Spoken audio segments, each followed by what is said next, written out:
welcome back to another episode, all.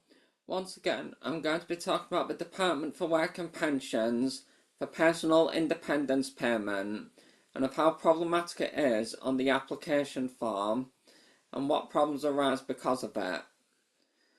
On the application form, it just tends to be a big set of ticking boxes of either yes, no, or maybe. And throughout this, it disables people from being able to explain the complexity of their disabilities. Such as with my epilepsy, for example, I can explain of how my epilepsy is not fixated. It's not the same day after day. But on these application forms, it's talking about all disabilities as if disabilities affect you in the same way every single day, every single second, as if all disabilities are something like a broken leg. But this causes great problems, and I'm going to be showing you some forms and evidence throughout the video. First, I'd like to begin by letting you listen to another young lady who was diagnosed with epilepsy. A huge number of teenagers in Sussex stripped of disability benefits after their 16th birthday. They said, you no longer meet the standards. And I thought to myself, my condition hasn't changed. How can I no longer meet the standards, especially if you can't get work? BBC researchers found that 20% of youngsters in Sussex, that's about 2,000 of them, have been denied adult benefits in the last 10 years, despite getting them as a child. And it left people like Holly Couch from East Sussex feeling devastated. Why do you think that you were turned down for adult assistance when you got it, your family got it, as when you were a child? I think it's difficult to explain in a precise way because I got it originally. And when I then reapplied for my PIP, the questions are very yes or no, and epilepsy is so fluctuating that it's not a yes or no answer. Give us an example then, and we can sort of, do the assessor's work for them. So give us an example. One of the questions was, can you cook?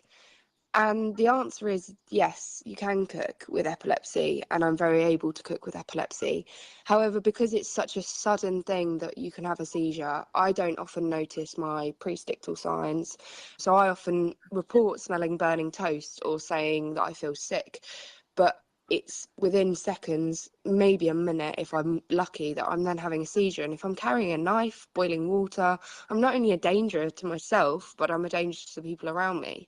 So the answer to the question is yes, but there should be a box somewhere that lets you explain and lets you elaborate on no, if that makes sense. Yes, because there's the it's yes always or safer no. that I'm with someone. Yeah.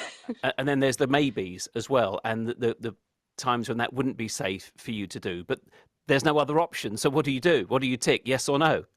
Yeah, and it's not only the day that you have the seizure for an epileptic. I mean, it fluctuates for different people and how they react. But I know for me that once I've had a seizure, I can be completely out of it and unable to do day-to-day tasks for sometimes days, depending how the seizure's been, how horrific it's been.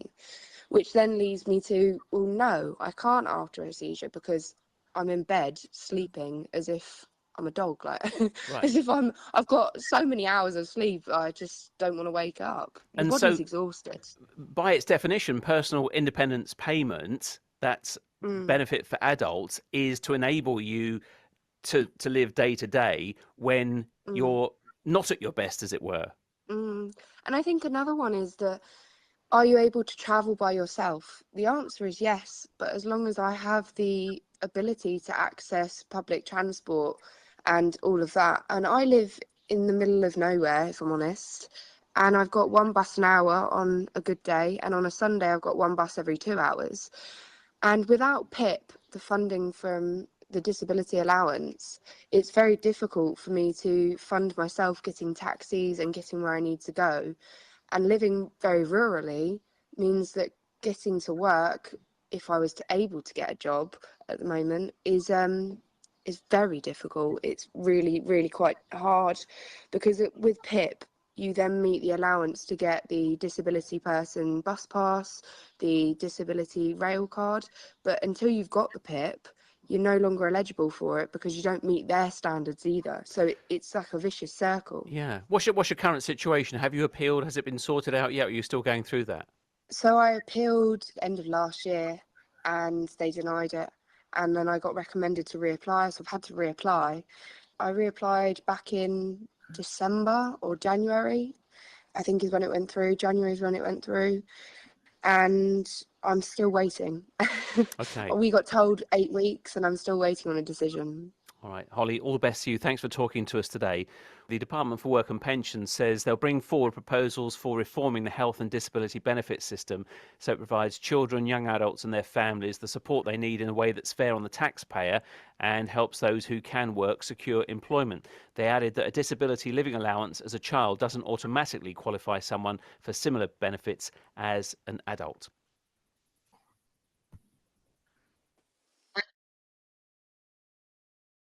Now we're going to go through the last time I filled in the application form and shown out about what the manager of the office decided.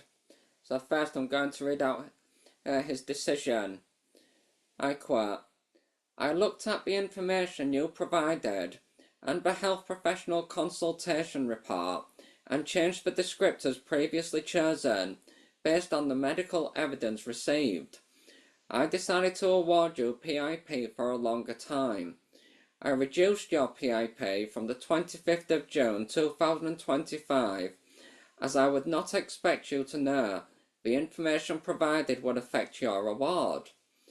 I made my decision using information about your health condition or disability, including details of any treatment, medication, test results and symptoms. This information is the best available and enough to decide how much help you need. You said you can manage your toilet needs or incontinence. I agree you can manage this activity. You said you have difficulties washing and bathing and engaging with other people face to face. I agree you have difficulties. You said you have difficulties taking nutrition, managing therapy, or monitoring a health condition, dressing and undressing, communicating verbally, reading and understanding signs, symbols, and words, and making budgeting decisions. You state you do not receive any inputs from the memory clinic. You do not have any specialist input for your memory, despite having specialist nurse for epilepsy input, and you have no input from the dietitian.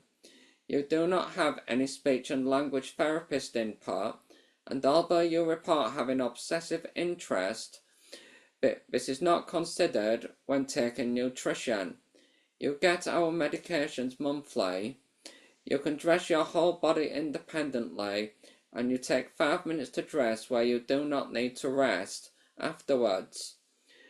Despite reporting restrictions in relation washing clothes and cleaning your home, this is not considered when dressing and undressing. You understood the assessment, you do not wear any hearing aids, and you listened, understood, and answered questions appropriately. You did not need the questions to be simplified during your assessment. You do not wear glasses to read, and you are able to read fiction books unaided. You gained grade A in GCSE Maths with no reader or scribe, and you do not have any diagnosed learning difficulty. Your bills are all paid and up to date, and despite stating restrictions around vulnerability and talking on the phone, this is not considered when making budgeting decisions. I decided you can manage these activities unaided. You said you have difficulties preparing food.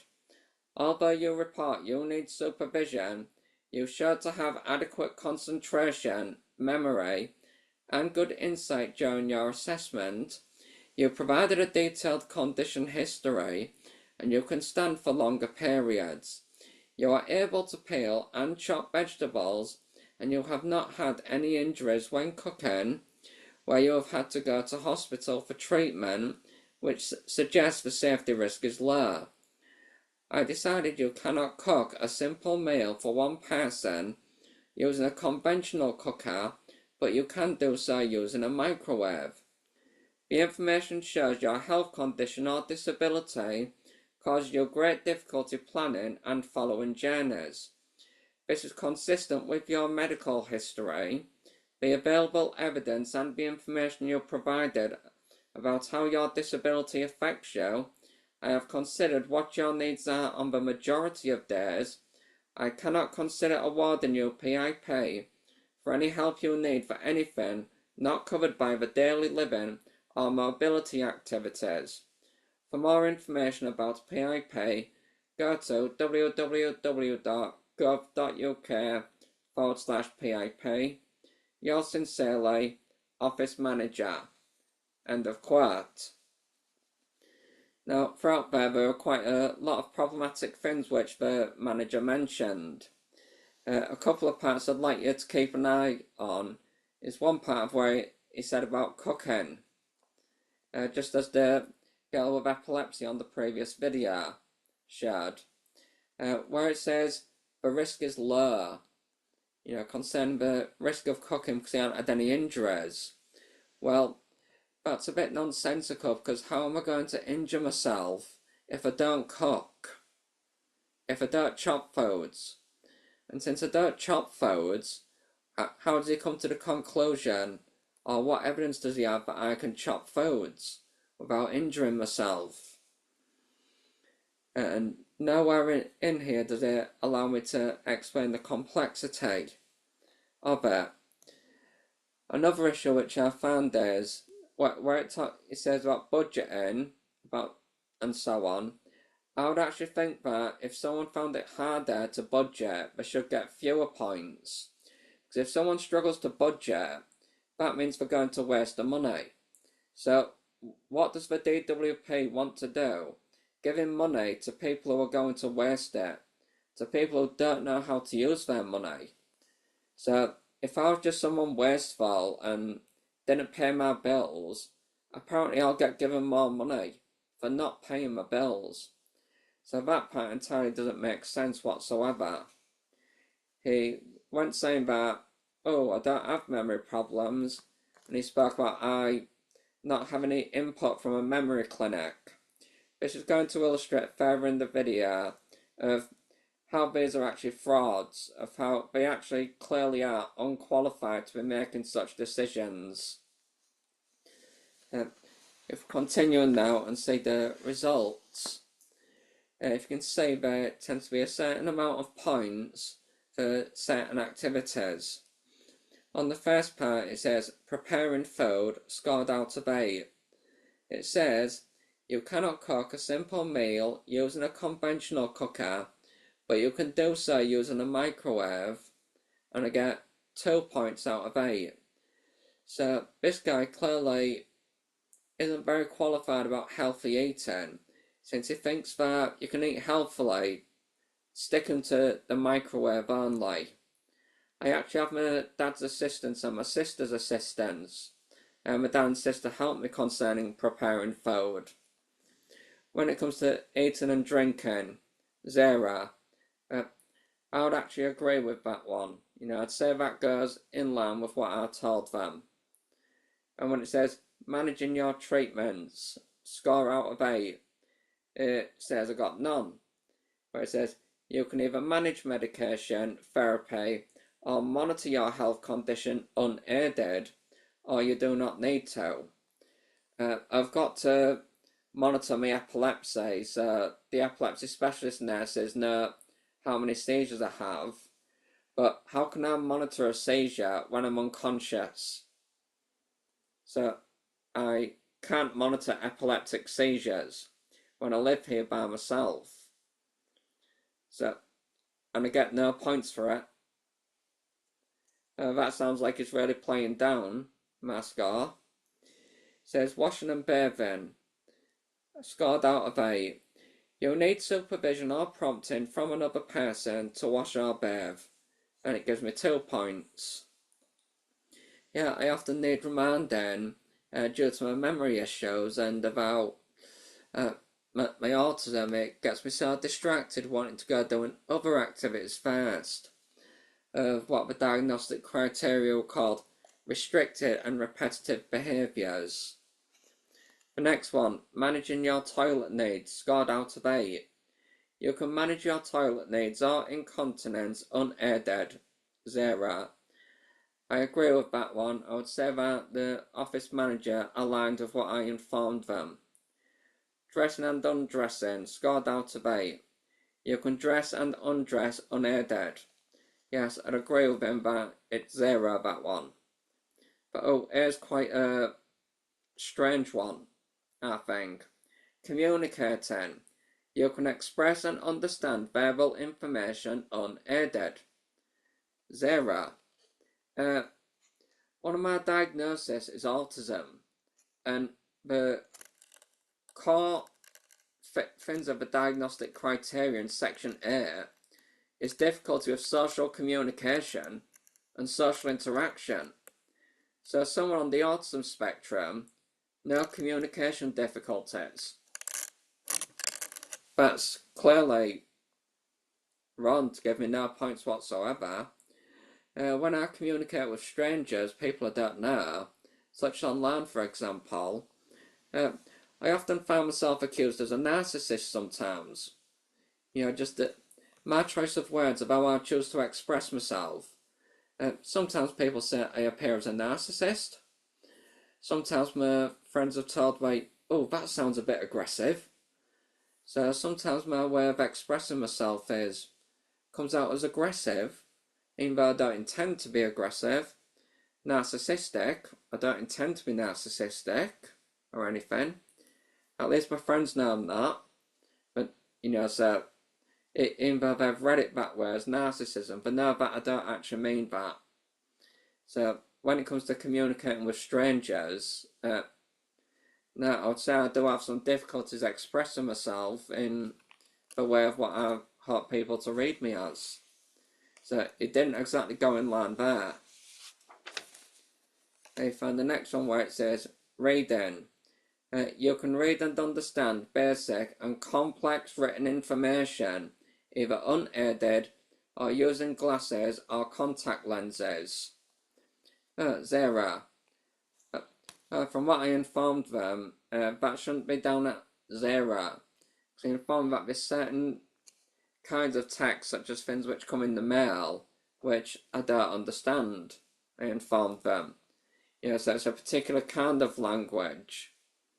And back on the sheet where it said he's making his decision, it says, you can read fictional books. I was never asked, do I read fictional or non-fictional? Non-fictional books are a bit more static and point by point, bullet by bullet point. But it's easier to understand. But when there's all this decoration involved within the language, I don't find it as easy to understand. The next one, mixing with other people, scored out of 8. 4. You need support to engage with other people from someone who is trained or experienced in helping people to engage in social situations.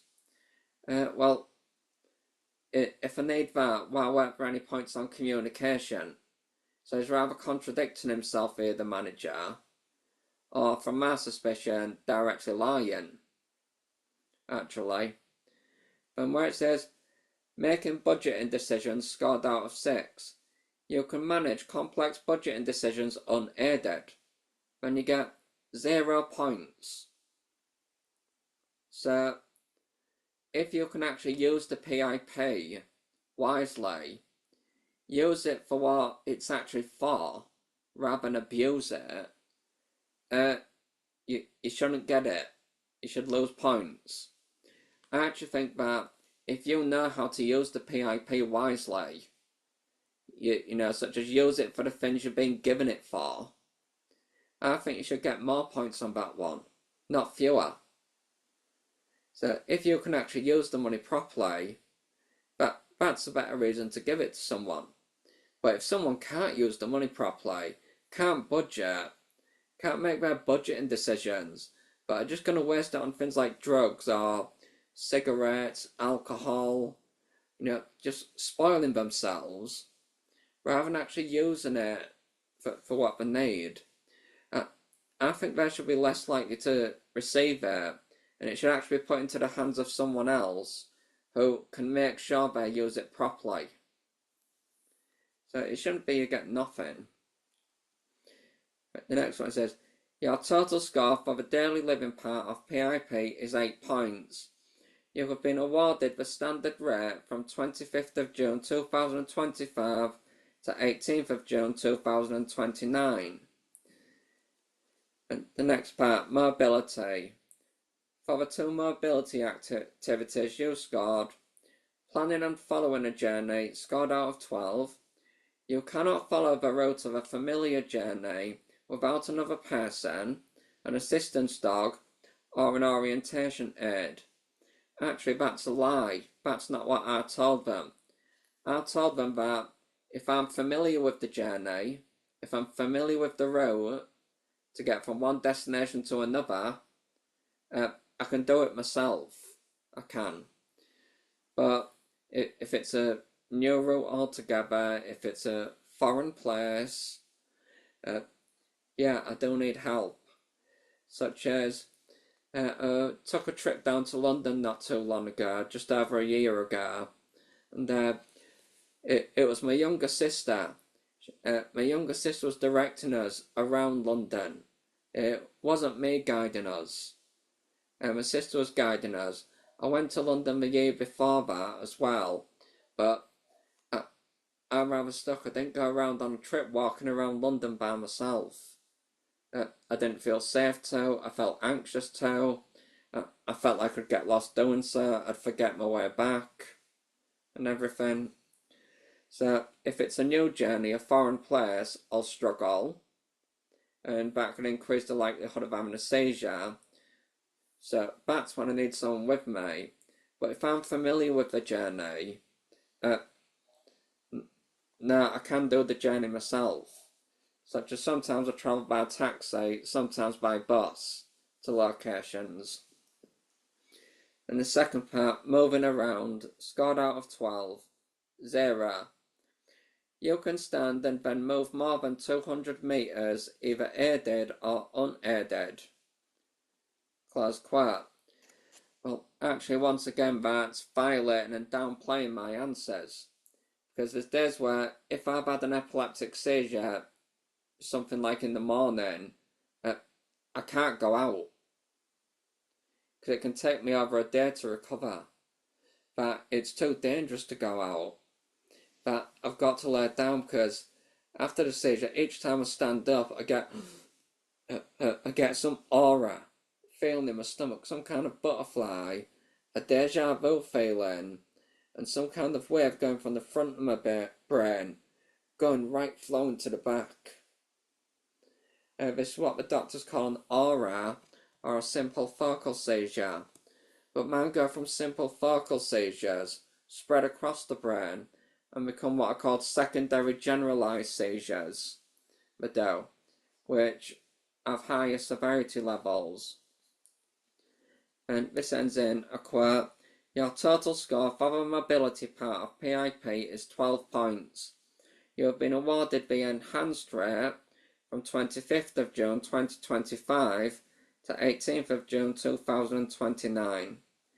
So I think that if I would have actually followed my answers, I would have gotten, say, perhaps 6 on planning and following a journey, because that would account for me actually being able to follow a journey I'm familiar with. But where it says moving around, if it was down around 6 as well, because of days I have seizures, days I don't have seizures. So by just yes or no, in the application form, people with more complex disabilities can't explain it whatsoever. Now I'm going to go across onto some of the medical evidence I shared with them.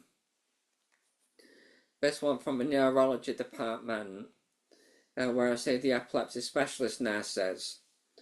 It says, I quote, Daniel has a diagnosis of epilepsy. He has a DNET, Asperger's, and a vagal nerve stimulator in situ. Daniel does find it difficult to be around people, as this can sometimes cause some anxiety and stress, which will then trigger seizure activity off. He tells me that currently he is having problems in his current accommodation. I would be grateful if you could review Daniel's accommodation, as he currently finds it difficult to live where he is.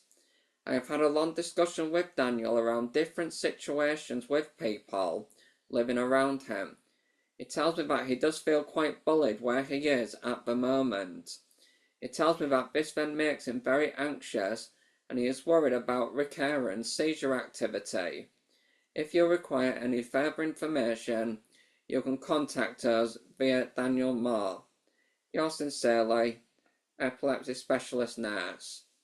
So I'd like to notice in there where it says the DNET. That's a type of brain tumour just near my hippocampus. And if you remember on my decision by the office manager, he was asking for income from a memory clinic. But DNET is actually that damages short-term memory. And we specifically said to them, my short-term memory. We didn't say I have long-term memory problems. So if you look up the DNET online, for example, you'll find that it tells you that when it's in the temporal lobe near the hippocampus, it does have an impact on your memory.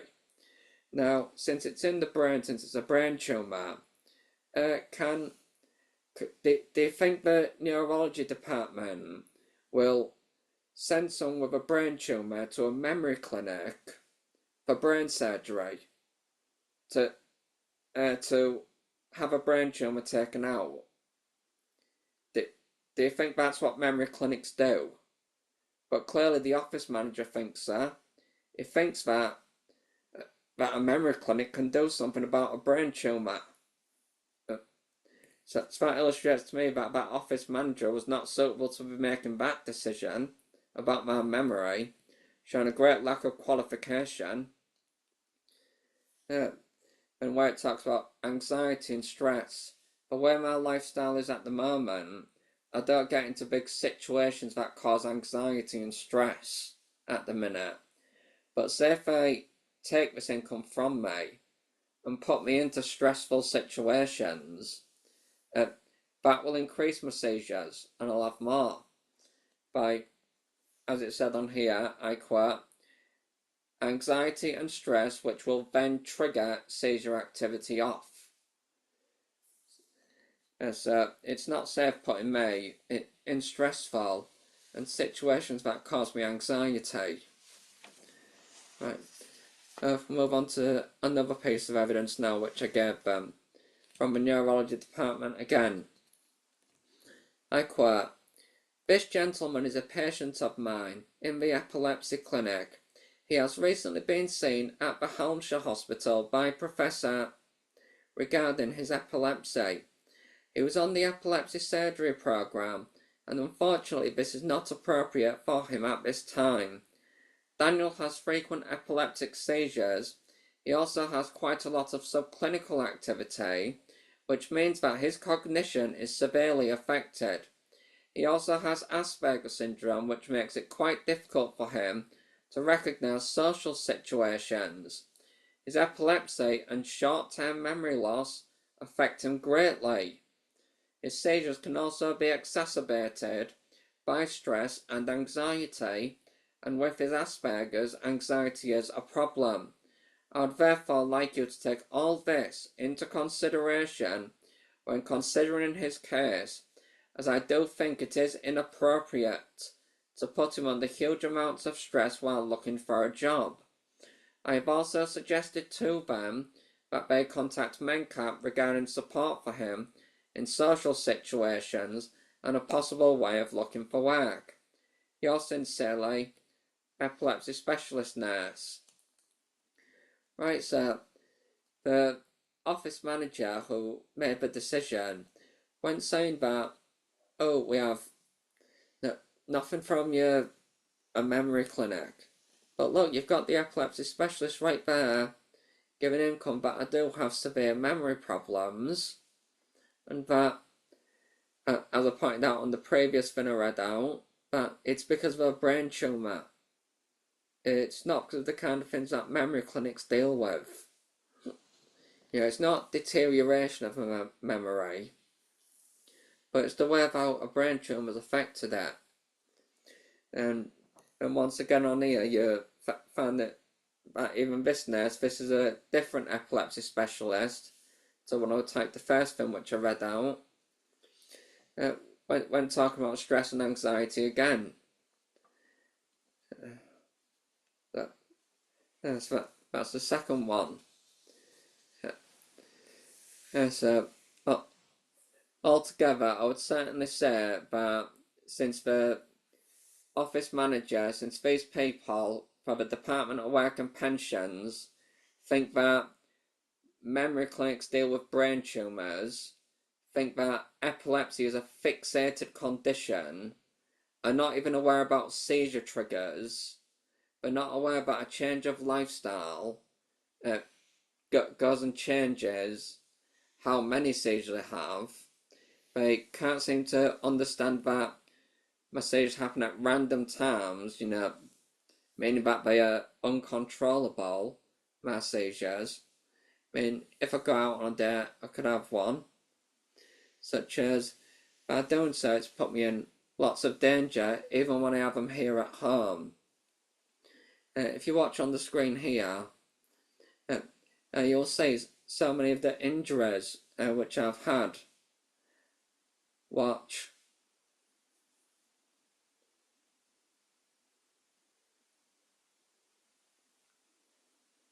All of those injuries happened when I'm unconscious. Some of them when I had a seizure out on the street, some of them just in my bedroom. All started from lying in bed. I had a seizure while asleep. When I get out and I go banning myself and everything around me, I jump into things, having what they call hypermotor seizures, where I whack everything, break things to pieces. That's why my bedroom's empty and I've only got a bed in it. Because if I put other sharp-edged objects around, I'm likely to bang my head on it and I could crack my skull open more likely. I've got my headboard on my bed put against the radiator. We've done that for my safety, that way I'm rather protected from banging my head on the radiator and the windowsill. So the way we've placed all my furniture within my home, we've put it in certain positions that will block off sharp-edged objects for my safety. But even when doing that, sometimes I pull things out of the way. Like in one seizure, I grabbed the door, and when I woke up, the door was pulled out of its hinges. So I sometimes even grab things and really pull them off. I hit things, sometimes wake up and there's holes in walls in my home, and then I need someone to come and repair it from the council. Now, I'd like you to imagine if this was happening, if I was in a job in an organisation, would managers be able to afford me doing that? If I have a seizure in the work environment, would a manager be able to have me pulling doors off walls? Would the manager be able to have enough insurance to pay for the injuries which you just saw? Would they have enough insurance for me? But then if we go a bit further down into the job itself, if you think about, by me not being able to move and so on, if they force me into work, I'll have to call up at the last minute and say, sorry boss, I've had a seizure, I can't come to work today. And then I don't get to go to work, and then who's going to take my place? Who'll take my shift? So that's going to make the organisation fall short. But then, usually at the minute, at this point in time, I'm usually having 2 seizures a week. But sometimes it's 3, sometimes 5, sometimes none, sometimes 10. Like I said, there's no pattern to it. My seizures just like up, down. I have more, then fewer, more. There's just no pattern to it. So there could even be some weeks if I had a job where I would do no hours of work at all. But wouldn't that make it unfair for me to have a full 40 hours worth of payment, while all the other employees, they've got to do a full 40 hours of work every week? But I can just call in, say I've had a seizure, and I get the day off, and still get paid for those hours I didn't do. That doesn't sound fair to me. But then say that I only got paid for the hours that I did do. If I did, but I'd have no stability in my wages. There'd be no stability there. 1 week I'd get given X amount, the next week I'd be given Y, the week after Z, then perhaps the week after that back to X, and then my wages would be up and down all the time. There'd be no stability, meaning no stability in paying my bills, no stability in paying rent. And since I'd have to pay for my medication, due to the severity of my epilepsy, at the moment I'm on 6 medications, a monthly basis every month. I wouldn't be able to afford the medication. So the position that the government is putting me in, the Department for Work and Pensions, they're giving me a choice of two. I can either go to work to get income, but that comes at the cost of great injuries and unjust payments, or I can stay on the benefit and be safe as long as I follow the laws in order for it not to be benefit fraud. But if they force me into doing unsuitable jobs, what exactly will I be compensated for the harm they cause me by forcing me to do such a thing? Like in the past, but they were aware that I've got severe epilepsy and I go unconscious. But they signed me up for a job where I would have to drive. I would have to drive a car. Now, that absolutely shocked me when they said that, because first of all, I don't even have a driving licence. So even if I didn't have epilepsy, as someone without a driving licence, how on earth am I suitable for a job of driving a car? I've had no driving lessons. So how on earth am I suitable for a job which involves driving? So that just illustrated me to the lack of education and the thickness and stupidity. Even people who are not educated about epilepsy know that people with epilepsy can't drive. That they've got to go at least 3 years without having any seizures before they'll be permitted to take a driving test. So that was disgraceful and illustrated a lack of qualification. So even they claim that we've got specialists on their team. The fact that the decision was made by one person illustrates to me more lack of education. Because in around 2012 time, I was being offered brain surgery, but it wasn't decided by just one doctor. It required an entire team of doctors. We needed neuroradiologists, we needed neuropsychologists, we needed general radiologists, we needed neurologists, we needed neurobiologists, we then needed neurosurgeons. We needed a whole team that goes all the way across. We were having to do PET scans, EEG scans, MRI scans. There had to be lots of testing done on my brain to find out, is it suitable to do this surgery on me? The doctors couldn't just decide it by one doctor. So for them to think that only one person is required to make a suitable decision illustrates more lack of education in the DWP. For people with the more complex disabilities like epilepsy. Now there's just numerous accounts. Right, now just to illustrate further about how they have a lack of expertise, I'm going to show you another video. We, as disabled people, live in absolute fear of DWP brown envelopes landing on our doorstep. You're just filled with dread each time because time and again they're just telling you that they don't think that you're eligible. Arabella Tresillian lives near Bath, more than 200 miles from Carol Vickers in Leeds. But their stories echo each other. Carol has 8 conditions that leave her in continuous pain. Every bit of standing, walking, bending hurts. The brown envelope was meant to bring financial support, but instead her claim for the disability benefit, personal independence payment, known as PIP, was turned down.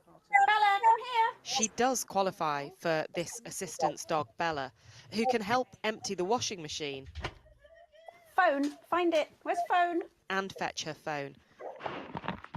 But when it came to that PIP assessment, It's an absolutely traumatising experience. It feels as if you're there to be accused of lying almost. And any little thing that you can achieve seems to be held against you. The fact that I'm wearing a nice dress, that counts against me. And often you meet an assessor who knows nothing about your medical conditions. there were clear parallels for Arabella, who had to be supported financially by her daughter, then 16, when autism, PTSD and suicidal thoughts left her unable to work. But when she tried to qualify for PIP, That assessment must have been one of the most traumatic events of my life. We were welcomed by someone who posed as a receptionist, who then watched us in the waiting room for 20 minutes and then introduced herself as actually she was the assessor and she'd been assessing us. despite her disabilities, Arabella was turned down, and it took taking the case to tribunal to overturn the decision. The tribunal is horrendous. It was a court of justice. It was me in front of a judge. The fact that this is what we make disabled people do is just astonishing. For me, I associated being in court with having done something criminal. ITV News can exclusively reveal how much the government spends fighting appeals like Arabella's, £443 million since 2013. Research by the charity Scope suggests 200 million of that was when PIP or employment support allowance had been wrongly denied. In total, 1.2 million decisions were overturned. As part of this investigation, we've heard from 2 whistleblowers. One, an assessor in 2020, did not dare go on camera, but Andy Hill did, because 5 years have now passed and he's no longer a registered nurse. I feel I can speak on the record now where before I've not spoken on the record, because this is obviously still continuing. So what was it like doing these assessments? The whole process of the interview was trying to catch people out. You know, you were watching them from the moment they came in. You'd ask them questions. You know, they'd say, well, you know, to use an example, if they had perhaps arthritis in their shoulder, they can't brush their hair. Well, that might help them to gain an award. But then if they did this at any point during the interview or kind of touch their shoulder or something like that, you'd have to note that down. That would therefore count against them. Andy says managers tried to get him to downgrade scores, but he refused in writing. That's what made up my mind to resign. He lasted just 4 months. The other whistleblower we spoke to, only 7. His story was just like Andy's, having to assess people who had conditions on which he had no specialist expertise, given just 20 minutes to prepare, being told to mark people down if they turned up with neat hair or clean shaven. He also felt the job was designed to stop disabled people getting benefits rather than to help them. The Department for Work and Pensions strongly refute these allegations, saying they're anecdotal and paint a misleading picture. They say independent research shows high levels of claimant satisfaction and that only 5% of PIP decisions are overturned at appeal. But not everyone agrees. It leaves you feeling like a lesser person. I would pretty much do anything to avoid going through PIP again. Anushka Astana, ITV News.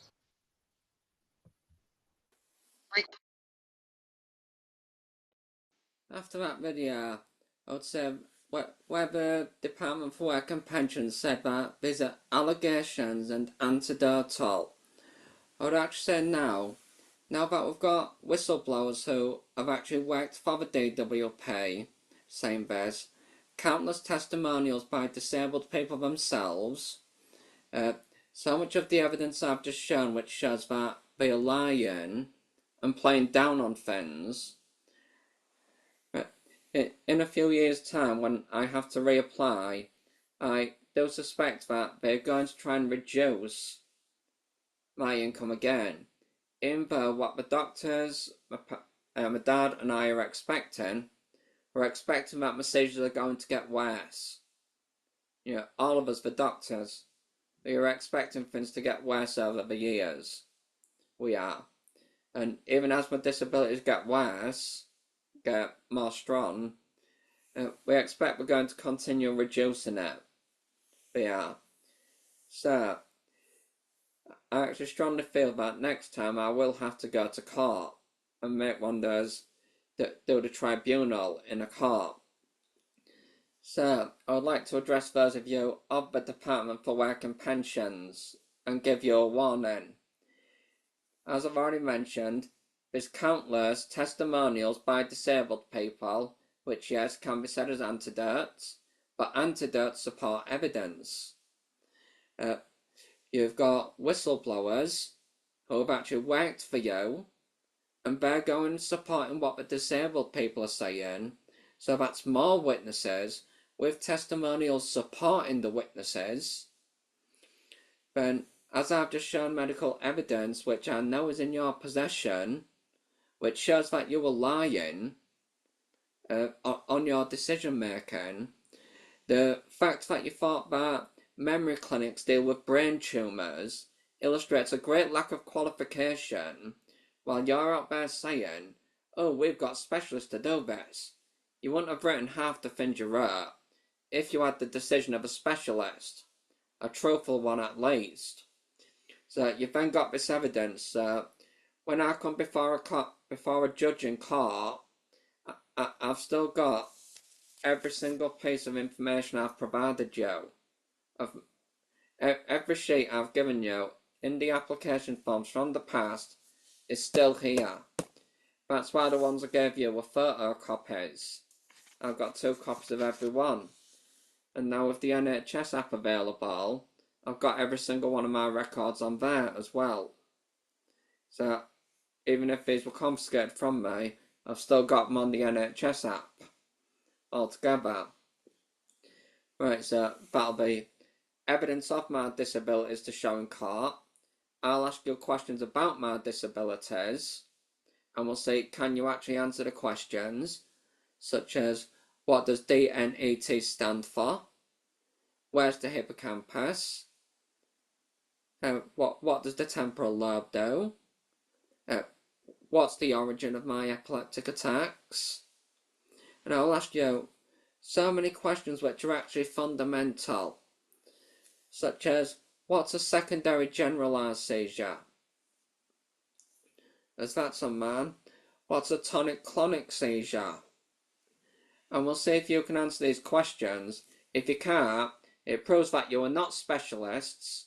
It proves you're working outside of your scope, which is actually against the law. So what's the Department of Work and Pensions doing breaking the law on this decision making? I'll be able to point out that, look, you're putting me in danger. What are you putting me in danger for? I'll be able to point that out in court. So then, with all the testimonials from around the country, I would say your history, which was shown on those videos I shared, does not work in your favour. So I do recommend that you start being honest with the disabled people and actually learn, if you actually had specialists on your team, you might actually learn how to discern the difference between people who are genuinely disabled and between those who are just faking it. As yes, I do agree, some people are faking it, pretending that they are disabled. You know, pretending they've got a hidden disability, but they don't really.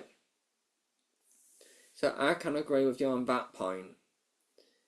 But that doesn't give you the right to go denying genuinely disabled people their income, to put them in danger and to put them in greater poverty. It does not give you the right to do that.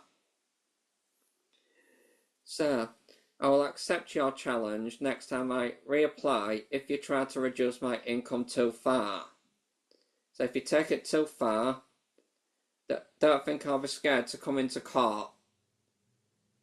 I would love it, but if I do come into court with you, I would like it to be live on the television, as I would like the entire UK to see you answer the questions I will ask. I would like them to say all I have to say to show your contradictions, to show your inconsistencies within your reports, to share the testimonials of numerous other disabled people, to share the testimonials of whistleblowers, to share your history. And I don't think you'll look very good. So stop decreasing the income of those who are genuinely disabled. Actually be fair with them. Make fair judgments. Don't go making these unrighteous judgments, playing them down, twisting the words that they share, and actually sort your application form out, where it's not just yes or no, but space where we can actually explain our disability. Where we can actually explain it's not fixated, it's not the same every day. On some days it changes, but then changes back and changes all over. That's why some disabilities are called developmental disabilities, because they develop, they are always developing.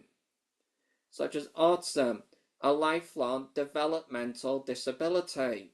They are not, if they're autistic this way on one day, next time they might be autistic like this, then the day after like this, then say a year later they might be this, then they're shifting all over.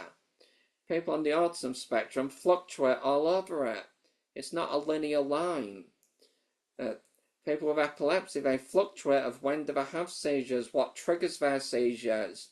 It all fluctuates. How do they manifest themselves? Where do they have them? Some of these things are not just yes or no, black and white answers. So I recommend that you improve on your application form. If any of you made it this far, thank you for listening. Please subscribe and stand up to the Department for Work and Pensions to help them get actual professionals who can tell the difference between a genuinely disabled person in need and someone who's faking it. Because I agree with those of you who are taxpayers. I can't imagine how annoying you'll find it with so many people faking it just because they don't want to work. But I can assure you that there's a lot of disabled people who do want to work. So a lot of people who are on the benefits do wish to have a job. Such as I saw someone online accusing the disabled, saying things like, oh, you only say that because you don't want to work. But then a lot of disabled people responding with things like, oh, I'll trade my cancer with you for any day. I'll trade my cancer for your job. Do you want to do that? Oh, I'll trade my epilepsy for your job. Oh, I'll trade this disability for that job. All of them saying they'll trade their disabilities for a job. So, obviously, a lot of people are making false judgments of the disabled. So, I would also just like to request, don't just go assuming that disabled people don't want a job or that they don't want to work. It's why I'm very pleased to see some books like Neurodiversity in the Workplace. That's a sign to me that more employers actually are trying to bring disabled people into the work environment, those who actually are suitable to work. Thank you again for listening. And those of you at the Department of Work and Pensions, be careful who you challenge. Thank you.